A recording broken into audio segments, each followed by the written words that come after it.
What if? What if you had a friend who died without knowing Jesus as their personal savior? What if he or she went to hell? What if one day you received a letter in the mail from beyond? A letter from hell.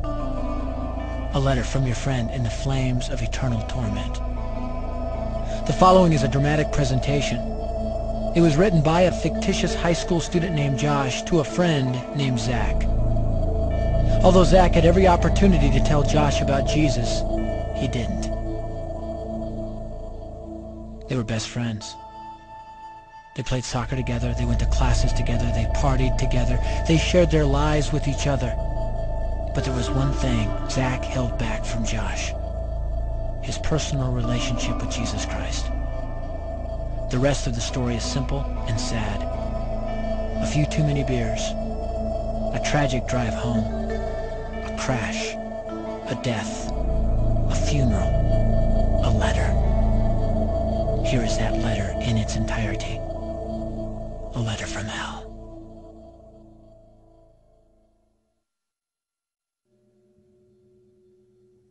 Dear Zach, I died today.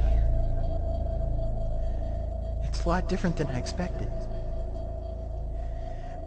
You see, I always thought dying would bring me into a world that's foggy and hazy. But this place is crystal clear.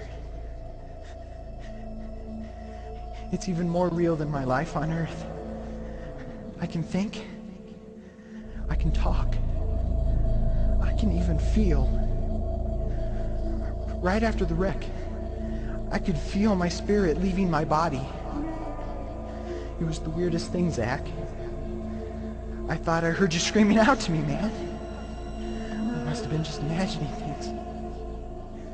At first, I was just standing in line, getting registered, I guess. They asked me for my name and began to look in this thing they called the Book of Life. I guess they couldn't find it though, because this huge angel standing next to me grabbed me by the arm and started dragging me away. I was terrified.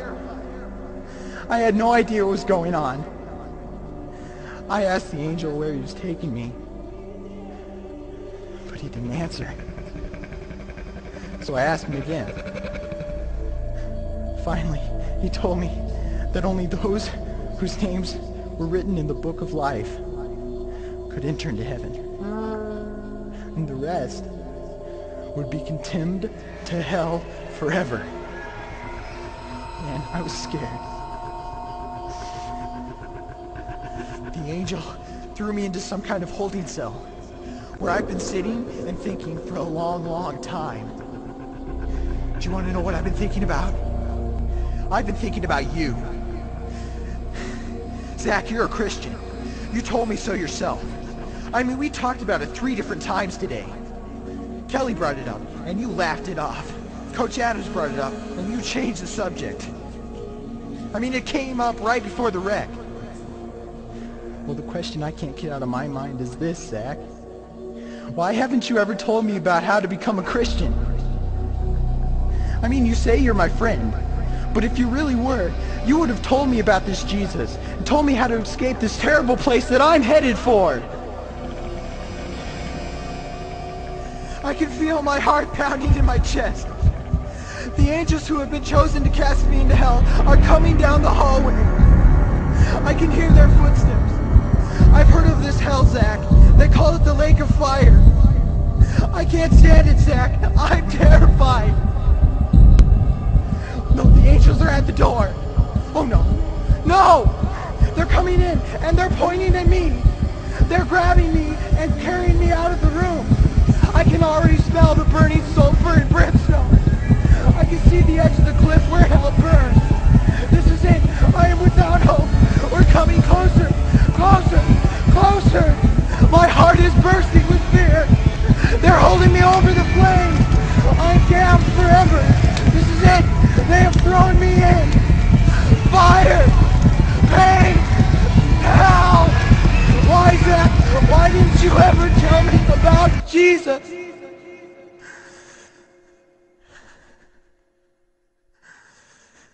Signed, Your friend, Josh.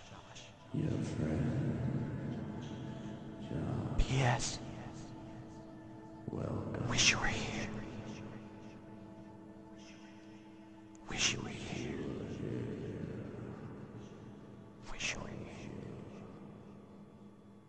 Wish you were here. Don't bother me.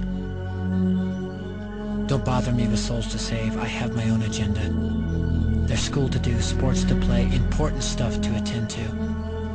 Don't bother me with my friend at work. He's got his own religion. I don't have time to change his mind. He'll make his own decision.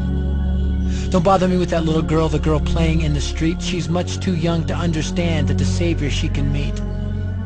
Don't bother me with the sounds I hear, the sounds of people shrieking, although I wonder who they are. Who are these victims screaming? Don't bother me with who they are. I really don't want the blame.